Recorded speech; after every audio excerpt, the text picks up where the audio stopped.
Hello everyone. I am at one of the Newark, Ohio earthwork sites.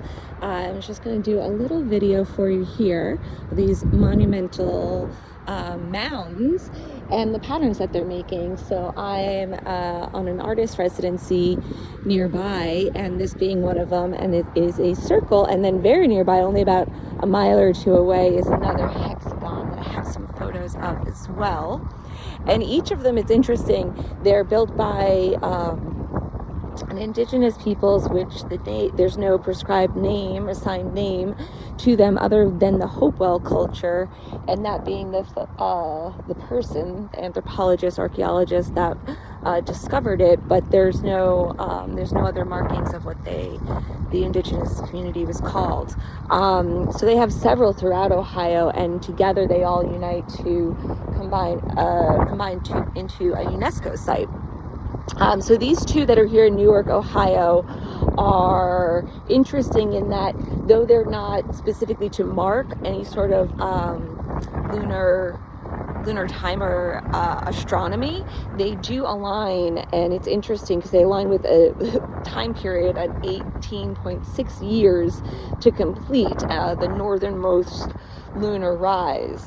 And so they mark that time, and that was being used to as what they have been able to discover and research, and also testing of lands and stuff, that they're able to figure out that these sites are ceremonial and spiritual, and though they align with the lunar rise of the 18.6 years, they're not marking astrology, but more of an alignment with the cosmos in a spiritual sense of being of the land and in the land, and then connecting with this cosmic idea.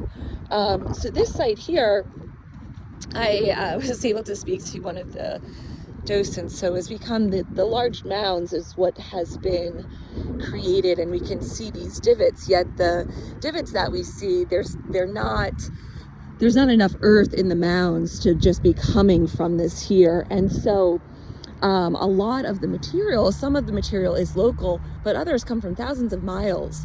And thinking that this was actually created, they're dating back about 2,000 years. And so the lands from various like riverbeds and some even further distances would have to come by boat and then be carried by the nearest rivers a few miles away, a few miles by basket. And that then those layers are built up, and so you can see in some of their other images that I'll include the strata that is used to create this, and that they would in fact have been larger, and there has been some erosion, but overall it's maintained itself. And so because of the monumental size, difficult to document, but you can see here, and I was here when I first arrived in the winter, so I have some winter photos as well, this large, perfectly symmetrical circle that moves all the way around. And so as I'm going in here, I'll walk around, we'll do a little bit. I'm loving how with the shift in the day, so we think of this, the alignment of the circle with the lunar rise, but as the sun shifts, all of these trees that are here casting various different shadows, creating a whole other element to the landscape. And nice to be here on a sunny day with no one else around. And so some other things that I found interesting about this place is how it's been used, since for the last 2,000 years. So as this spiritual and ritual site, and often for celebration, that the indigenous community created and used this for, there was for some time in the 19th century, so in the mid and late 1800s, that this was actually a fairground. And so they did not disturb the actual mounds, which is interesting, but it became this enclosed area. So this was really the border. So in the interior, they would have the different games and rides and whatnot. Mounds would be undisturbed, and then on the exterior there could be some other tent and fair activities. And then after some time, realizing, and with research and everything, the significance of this earthworks, then the fair was no longer removed from here, and then it became a park and a protected area. Now the other interesting thing is that the one that's just a mile away from here, which I have some photos on, which is an octagon. So this is a circle, and then the octagon, again, perfect, and the same indigenous community prescribed this Hopewell culture, since they don't have a name or any written documentation of what they would be called, the tribe. But that the octagon actually was used up until last year as a golf course. And so it has, similar to this enclosure that we have with this circle, this octagon enclosure with these mounds. And on the interior was the golf course, and you can still see some of the sand traps in there.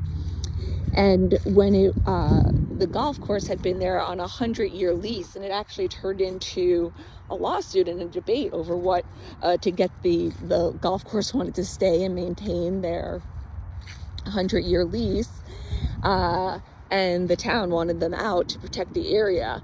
And on that site, and similar to here, because you can see the houses just beyond, is that both here and the Octagon in Newark, Ohio, that development took place up into the mounds. And before they even, really knew exactly what they were working with, there was something that told them to stop the building. And so here there's some roads around, you can hear the cars and everything. In Newark, Ohio, not the Newark, New Jersey that we know, but it is a city. And so that these exist and are being preserved in that area is, I think, pretty spectacular. And with the golf course now refurbishing it, and it is a national state park, and these are part of a UNESCO site, in order to make sure that everything is upkept, because at the golf course, even with the mounds not being disturbed, there I still was thinking about the dinks of